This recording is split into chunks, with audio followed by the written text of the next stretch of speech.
नमस्कार, आप देख रहे हैं आज तक। आपके साथ मैं हूं सईद अंसारी।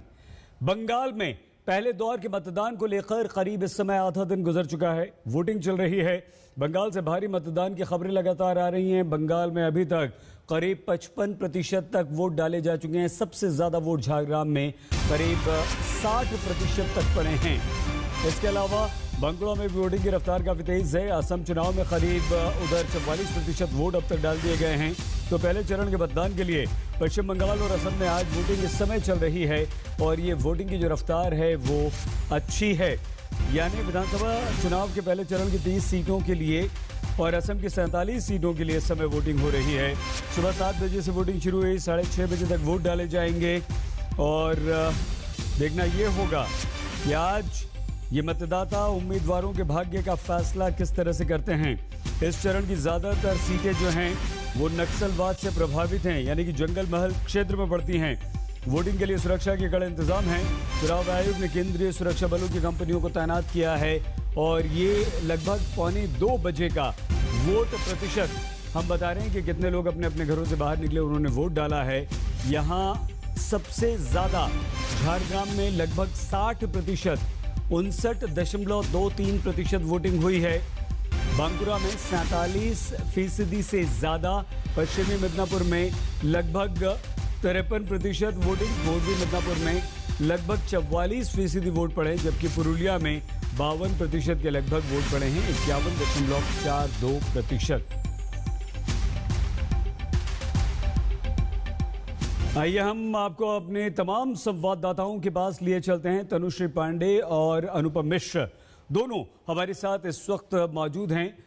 अनुपम, ये ज्यादातर नक्सल प्रभावित जंगल महल का इलाका है जहां की सीटों पर आज वोट डल रहे हैं। इस वक्त तक वोटिंग की रफ्तार कैसी है, किस तरह से मतदान चल रहा है, क्या खबरें आ रही हैं? जी देखिए, 30 सीटों के लिए जिस तरीके से मतदान हो रहा है, बम्पर वोटिंग हम कह सकते हैं। अभी तक 60% के आसपास मतदान हो चुका है, कई जगहों पर उससे ज़्यादा मतदान हो चुके हैं।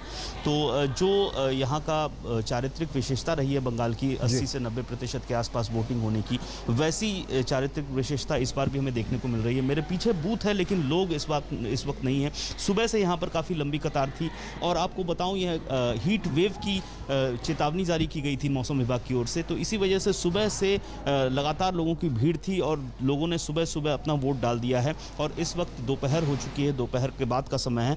ऐसे में लोग अभी घर पे हैं, ज़्यादा लोग अभी बाहर नहीं हैं। तो ज़्यादातर लोगों ने वोट डाल दिया और कुछ जो बचे हैं, हो सकता है जब धूप का आलम थोड़ा सा कम होगा तो यहाँ पर आएंगे। और जंगल महल के अलावा यहाँ पर ईस्ट मिदनापुर की 7 सीटें भी हैं।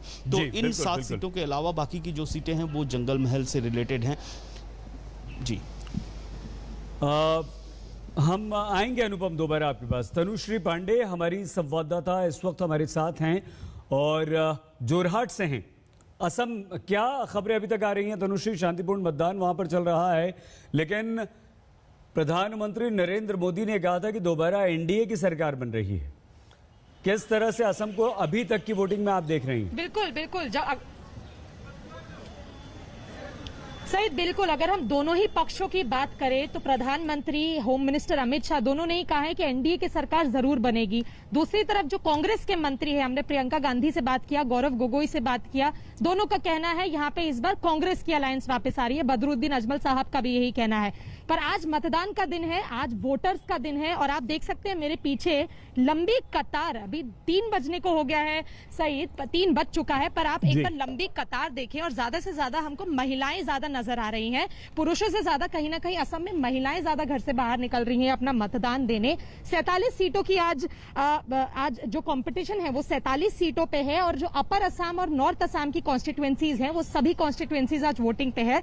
सेंट्रल असम से सिर्फ 5 कॉन्स्टिट्युएंसीज है। जो चीफ मिनिस्टर है सर्बानंद सोनोवाल, उनका आज किस्मत स्टेक पे है एक तरीके से। मजूली जो उनकी कॉन्स्टिट्युएंसी है, एसटी एक सीट है, वहां से वो आज वापस इलेक्शन लड़ रहे हैं। आज उस कॉन्स्टिट्युएंसी फर्स्ट फेज में आती है।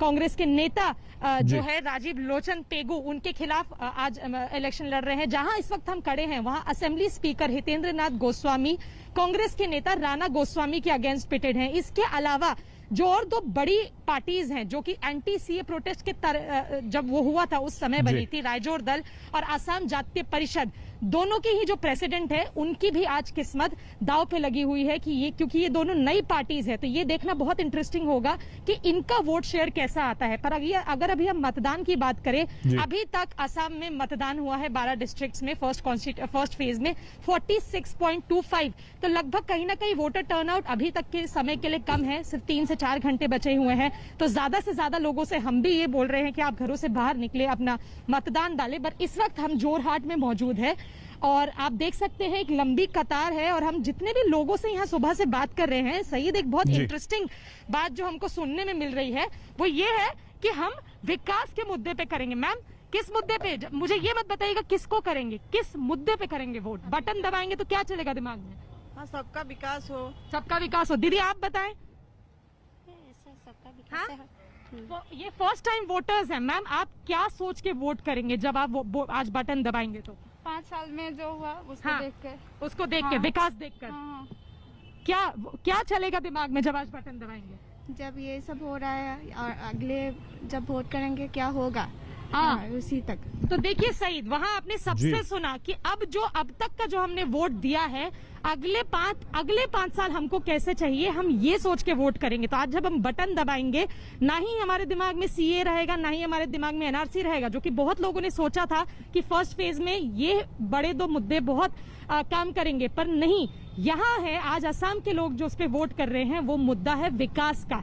तो असम के लोग दिमाग में विकास के बारे में सोचेंगे जब आज वो मतदान देने जाएंगे। और इस वक्त सब अंदर ये बहुत मतदान अच्छी देने बात के लिए वेट कर रहे हैं और कोविड का प्रोटोकॉल भी बहुत अच्छे से लागू है। ये बहुत अच्छी बात है कि चलिए स्थानीय मुद्दे हैं, रोजगार है, महंगाई है,